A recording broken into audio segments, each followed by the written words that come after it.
All the way from Italy. Their second time ever in the United States. You will like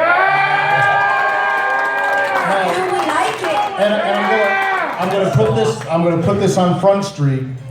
Mary had one wish when she found out she was coming. The first time was for New York when we released the one shot, which we'll talk about at one shot. It's true. And then when word came down about astronomicon, and I was kind of like, guys, listen. I know we're gonna have some stuff to talk about at this show, and we need the team. And thank you guys for making it happen. For sure. Mary had one wish when she came to the Midwest United States. What was, maybe not your only wish, but what was the thing you really wanted to happen? Well, I wanted the snow. You came to the right place. You're welcome. Of all the things to wish for. You're welcome. Yeah. And she just, she said, I just wanted the snow. And I was like, well, I don't expect February in Michigan. It's like 50-50, you know, and then. So yeah. So one shot.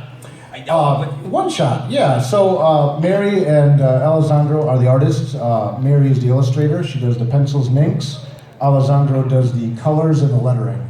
I do the writing, and then these guys are the consultants, and we kind of jam together on the story. Right. Paul's actually the one that kind of had the backbone of the one shot. So what a one shot is in comic books.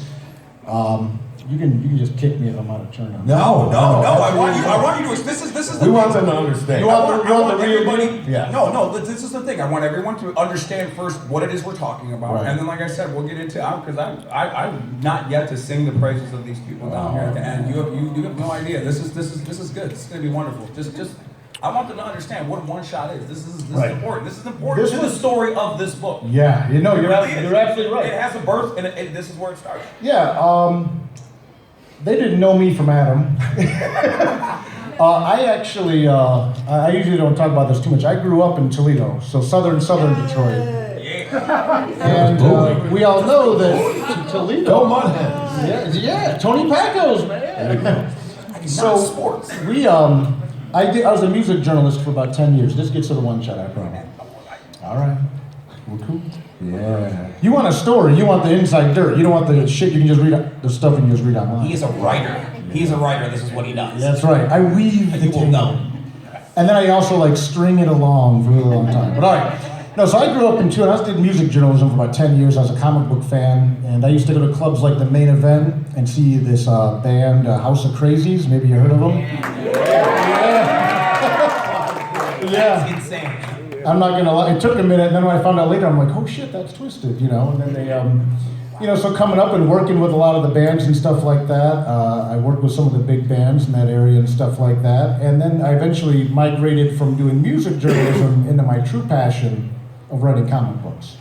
And I've written a number of comic books, Nightmare World, Tales of Mystery, Love Stories to Die For, thank you. Shit, yeah. That was my dad. Back in like 2003, we were putting the books online, things like that. Got picked up by Image Comics eventually, migrated over to Devil's Due out of Chicago, and was kind of just rocking and rolling, doing my thing as like an underground horror comic writer. You know, the guy that people read my work and like, how the hell have I never heard of you? And I'm like, well, because when you do creator-owned, you don't have a machine backing you. If I wrote for Marvel, you'd all know, they'd say, oh, this guy's writing Spider-Man. But when you're creating your own work, you don't have a machine backing you, which is something a lot of you know about the music industry too. Absolutely. If you're on Sony, they'll push you as a Sony band. The minute they drop you, gone. It's like you never existed. So, point being, I'm out there rocking and rolling, put out about a dozen graphic novels. And one of the publishers I worked with was Gary Reed out of Caliber. He helped facilitate a lot of books that you guys might know about, like The Crow. He published The Crow back in the day. Which they're making a new Crow movie. Which is awesome. With Jason Momoa, who's Aquaman and has long hair.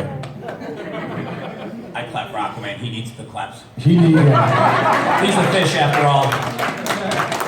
I love you, man, but I'm gonna say, if it ain't broke, don't fix it. That 1994 Brandon Lee, man. Sorry, no offense. And that's how I got kicked off of Haunted High. But no, so You know you're allowed to have your own opinion. No, and it could rock out, man. It could rock out. It could rock I hope out. he does good. I do too. I want there to be nothing but success for everybody.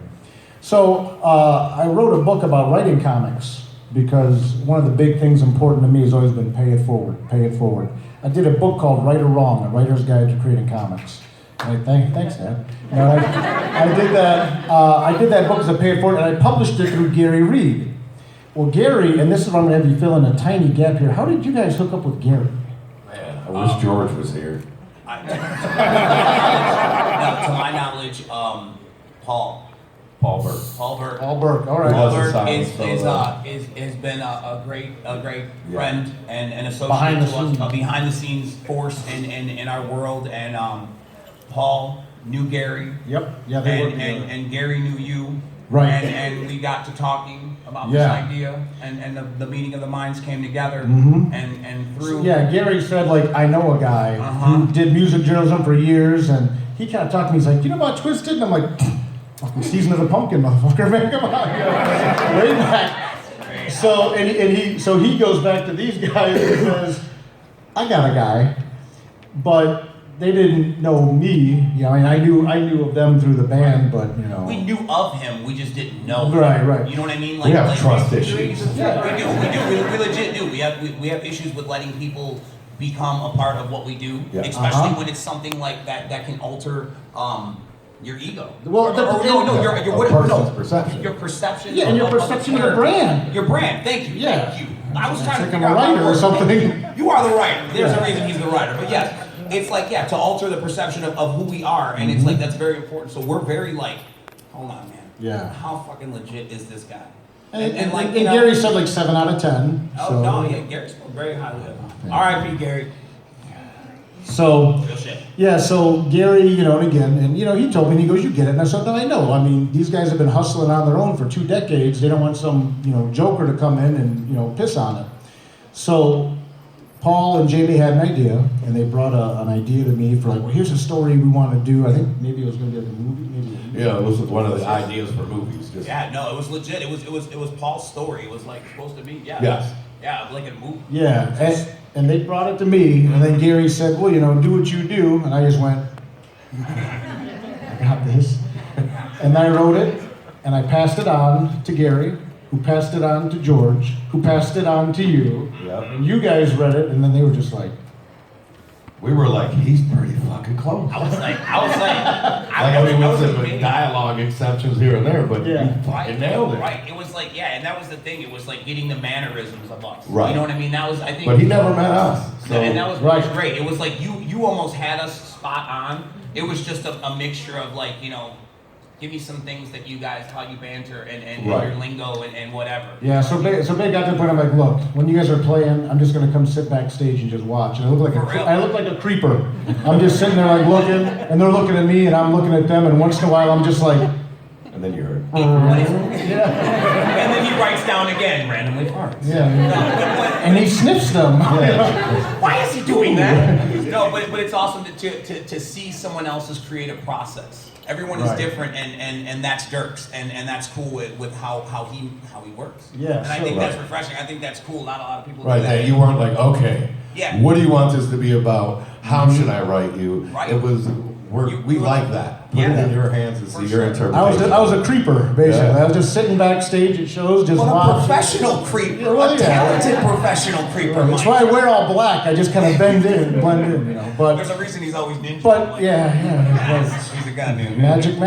That's right. So yes, sir. yeah. So what ends up happening then? But to protect the integrity of their brand, because again, I mean, there's very few bands, and I'm not saying this because I'm sitting at this table. I'm saying it's fact because I've been there watching since day one. There's very few people that have cultivated their creation as much as you guys have, and that's why we want the one shot. Because even though it's like, let's ease in, let's put our toe in the pond on this, and see if it was going to be a good fit for me too. Because sometimes when you work with almost everything I've done in my whole career, same way, it's creator owned. I don't want to play with other people's toys. I want my own. I want to make my own shit. You know. Fair enough. You know, I have a buddy that says stop the reboot culture. You know, I could go write Spider-Man for 5 years. You know what's going to happen the day I quit? The next guy's going to come in.